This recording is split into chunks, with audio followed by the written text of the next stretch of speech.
Good morning. I'm Myoung-woo of Dongwon Industries. I'm very honored and privileged to be invited into this presentation. And today I'd like to talk about what Dongwon Industries is doing with regard to ESG. Today I will briefly introduce what Dongwon Industry is and what it does, and I will elaborate on the ESG activities we are currently doing. Well, this image shows you what the company is about. We are the world's largest tuna fishing company. We also processes and distributes and stores the catches. So we make canned tuna, and in the United States, we are #1 in terms of the canned fish product, and we have moved into Africa as well. The company was established in 1969 with this one single longliner. Just like tuna we catch, as you know, well, tuna dies as soon as it stops fishing. So just like tuna we catch, Dongwon Industries has continued its development and evolution. So it now operates not just in the Asia Pacific but also in Africa as well as the Mediterranean Sea. It runs 39 fishing vessels. As I mentioned previously, we operate not in various business sectors, including processing and distribution, and we launched first ever canned fish in Korea. And based on its great success in Korea, Dongwon Industries acquired Starkist in the United States back in 2008, and now it has a market share of about 50% in the US market when it comes to the canned fish. And in Africa, we're strengthening our position in the African market by successfully operating canned processing plants and shipping companies as well. So this is a snapshot of Dongwon Industries' global operations. We are doing operation and having presence in various countries. As of last year, our sales amounts to 2.85 trillion Korean won, with an operating profit of 306.5 billion Korean won. I believe I am invited into this forum not because of the sales figure or the global operation of Dongwon Industries. I believe many people are interested in what Dongwon Industries is doing when it comes to ESG. That is why I believe I'm here today. So I'd like to elaborate on what we are doing in that regard. Since even before the ESG has become a hot topic, we took part in SIBOS. Dongwon Industry was selected as one of the 10 most influential fishery companies. As you can see, there were 3 Japanese companies, and Thai Union of Thailand, and some European countries. And these companies launched SeaBOS. SeaBOS is an initiative that connects fisheries and aquaculture companies, industry, and academia, the East and the West. The previous speakers talked quite extensively about aquaculture, and not just Bycatch, but also aquaculture companies put their wisdoms together at SeaBOS. And half of the companies are from the eastern part of the world, and the remaining 50 companies are from the western part of the country. So this is where we can see collaboration and consilience. So this is our first ever meeting at Maldives, and the woman at the center is Her Royal Highness Crown Princess Victoria, and with her leadership, this meeting was launched. So from the day one, we talked extensively about seafood traceability and crew welfare and seafood sustainability and how to reduce plastic and how to cut down greenhouse gas emissions.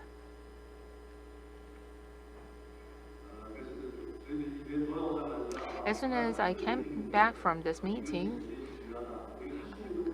we decided to do what we could do. So we embarked on a journey to reduce plastic usage. So we have reduced the plastic consumption by 53% in a matter of several years. In order to improve effectiveness and efficiency, we introduced a new position at the company, Total Plastic Officer.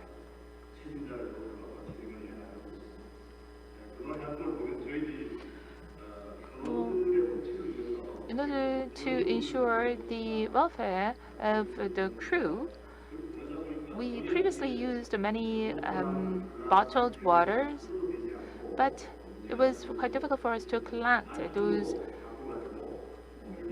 plastic bottles after water is consumed. That is why we decided to use the dispenser as well as a huge bottle of water.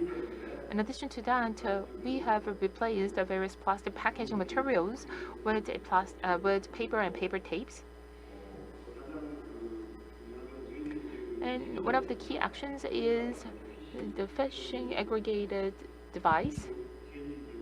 Most of that were made of plastic, but we introduced biodegradable fat.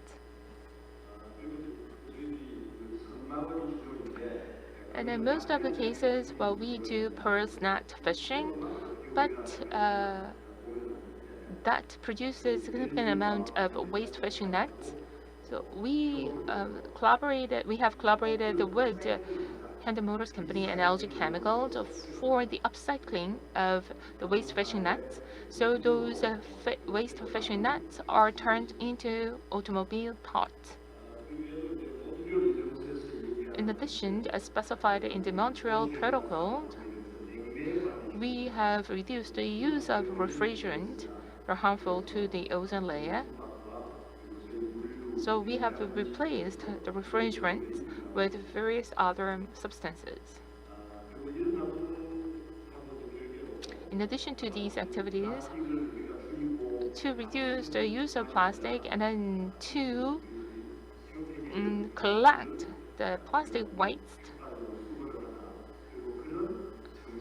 effectively and to raise the awareness in society, the members of SIBOS have held an International Cleanup Day.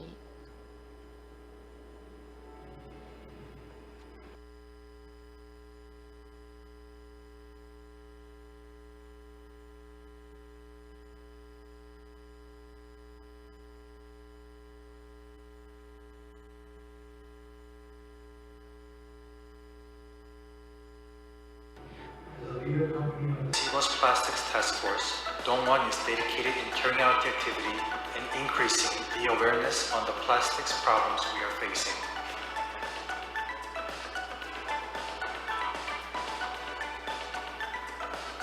On the International Coastal Cleanup Day, we select a specific date and all 10 members and their subsidiaries carry out the cleanup activity at near waterways to prevent ocean plastics and debris.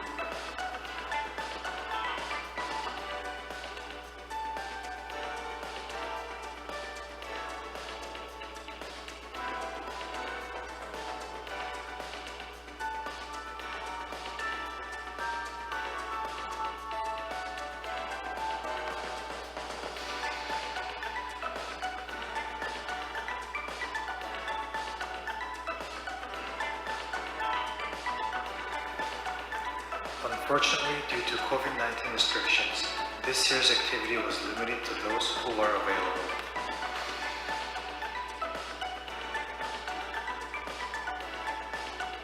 We will continue to spare no efforts in creating a resilient planet.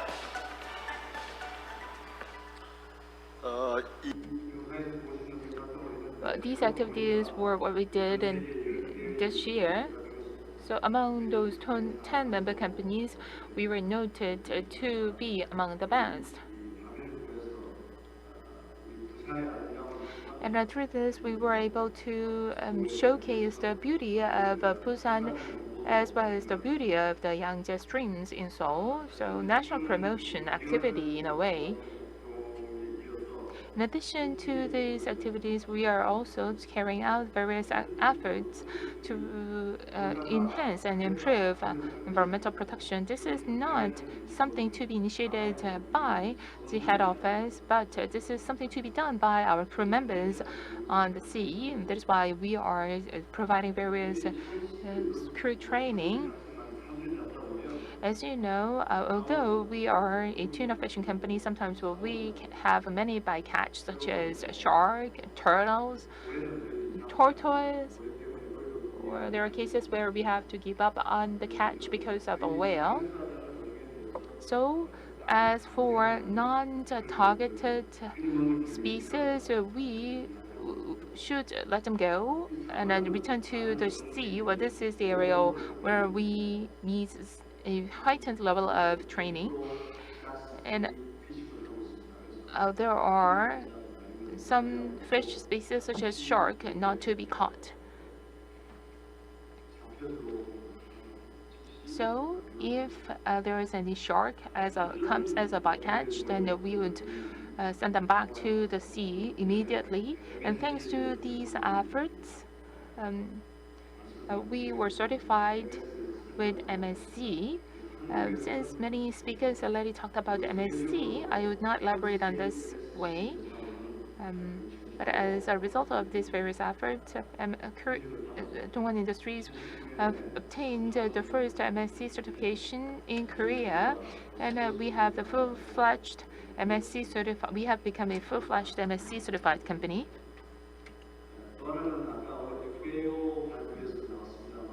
And we have a speaker from FAO. The food security is a very serious concern throughout the globe. In particular, UN FAO presented and published Protein Challenge 2050 in 2015. So the global population will grow by 30% by 2050, but the protein requirement would increase by 70%. There is an interim challenge and interim task we have to tackle by 2030. As I mentioned, over the last 10 years, wild capture has not grown that significantly over the last 10 years. So the remaining portion of the protein challenge should be addressed by aquaculture. And at the SIBOS meeting, first ever SIBOS meeting, I was so surprised to see that Dongwon Industries is the only company who is not doing any kind of aquaculture business. So after coming back from SIBOS meeting, I started an aquaculture business within the company in order to contribute to Protein Challenge 2050. We consider the various species, fish species. There are various areas we have to consider. This is not just for profit. This is not only for the protein generation or production itself. So we should be able to protect the existing aquaculture farms. So there should be no conflict of interest with local fisheries and the local farmers, and there should be a consistent demand growth. And if any item that is currently imported, then we should be able to substitute the import. There are other areas of concern as well we took into consideration, such as environmental impact and entry barrier.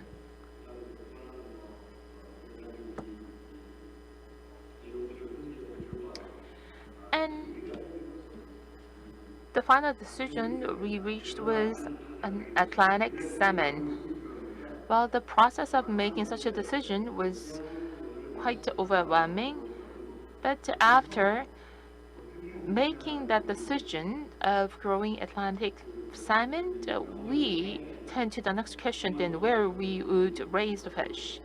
So in Yangyang, we already purchased 35,000 square meters I'm sorry, almost 100,000 square meters of land and site for this. And we are going to do an onshore farming. Most of the salmon is imported from Norway. Well, this year we are producing about 40,000 tons of Atlantic salmon in Korea.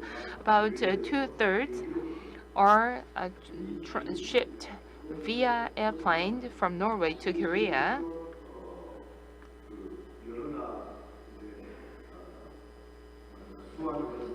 But from the harvest to the arrival, it takes about 6 days. Since this is a fresh fish, well, the time taken for the transportation affects the level of freshness. But if we can locally grow that, we can grow this locally, then we can ensure the highest level of freshness. That was the first factor we took into consideration. Since this is air travel,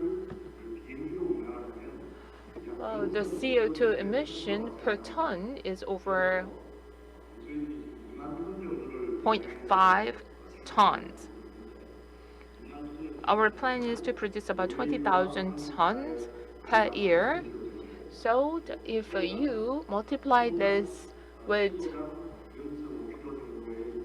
the distance from Norway to Korea and the carbon emission of a half a ton, then I think that we can reduce about 80,000 tons of carbon dioxide emission per year. So when you say 80,000 tons, you might not get it immediately. In terms of the carbon dioxide emissions from the passenger cars, but this amounts to or equivalent to the emissions from 17,361 cars operating for a year.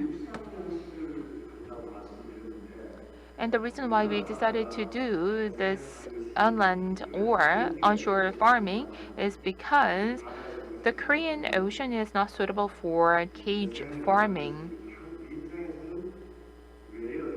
Atlantic salmon itself is not an indigenous species, so if it escapes, then it might cause some environmental issues as well. That is why we decided to do this onshore farming. In addition to that, we are providing various welfare services and the benefits to the crew members.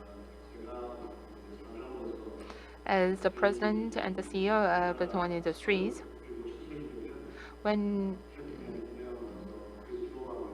Korea celebrates the traditional Korean holidays, then I have a town hall meeting with the crew members. In those meetings, I highlight the importance of compliance and the safety in fishing, and I also see if there is any kind of issue in terms of the human rights or any benefits. So this is the dialogue I have. As for the bottled waters, we provide for the crew members, but it was quite a rare practice among the fisheries companies.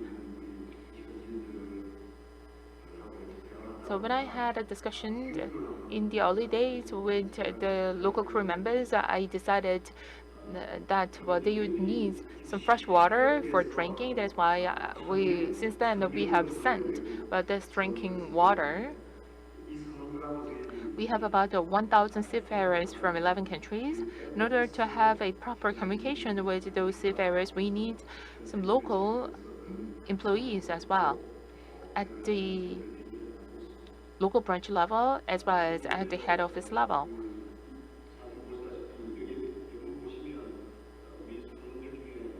Most of the seafarers are from various countries, and most of them are from island countries.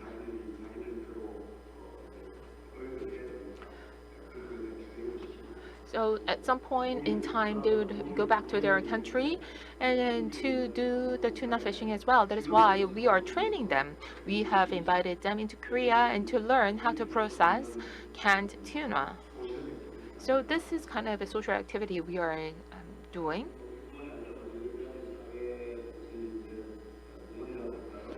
There are various other social responsibility related activities and social contributions, such as the emergency aid to Ecuador for the victims of the earthquake.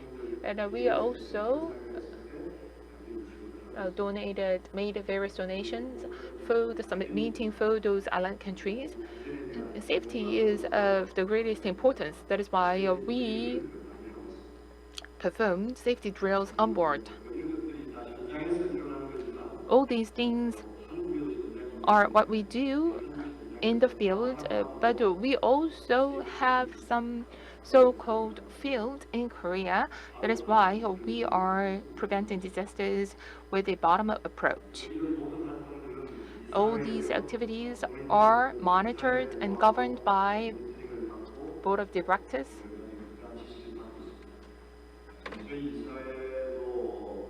As for the board of directors, well, it is setting a good example in the fisheries industry.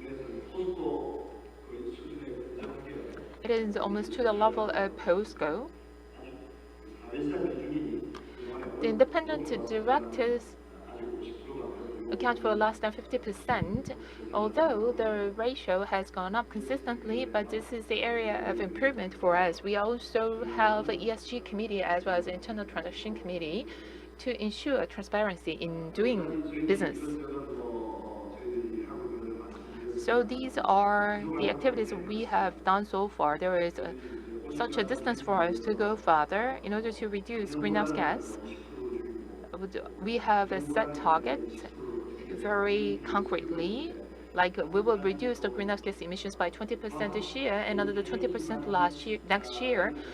But those targets have not been set based on science. So we are seeking a close collaboration with external research agencies to set a science-based concrete targets. I mentioned that we have seafarers from 11 countries, but to enhance diversity,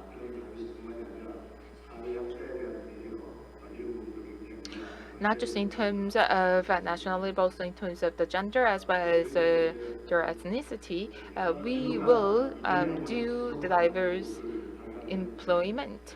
We have published biannual sustainability report, but from last year, this report has become an annual one, and this will serve as a scorecard for Dongwon industries. So this is the Sustainable Development Goals. Since the professor covered this extensively, I will skip this part.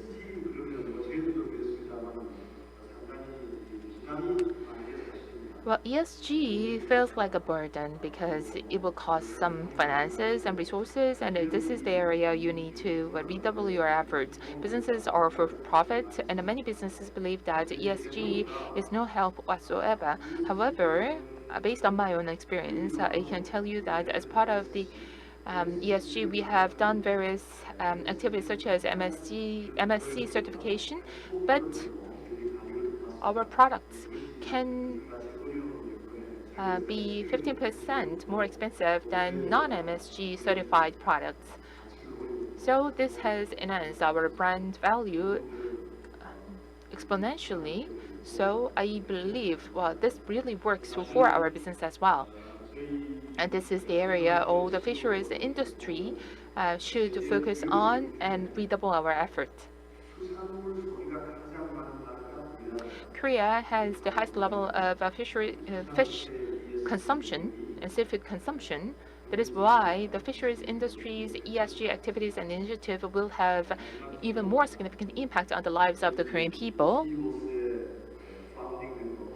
As the proud founding member of SIBOS and the most admired fishery company in Korea, Dongwon Industry has ranked top for all the last 8 years in the fishery industry as the most endured company, and Dongwon will become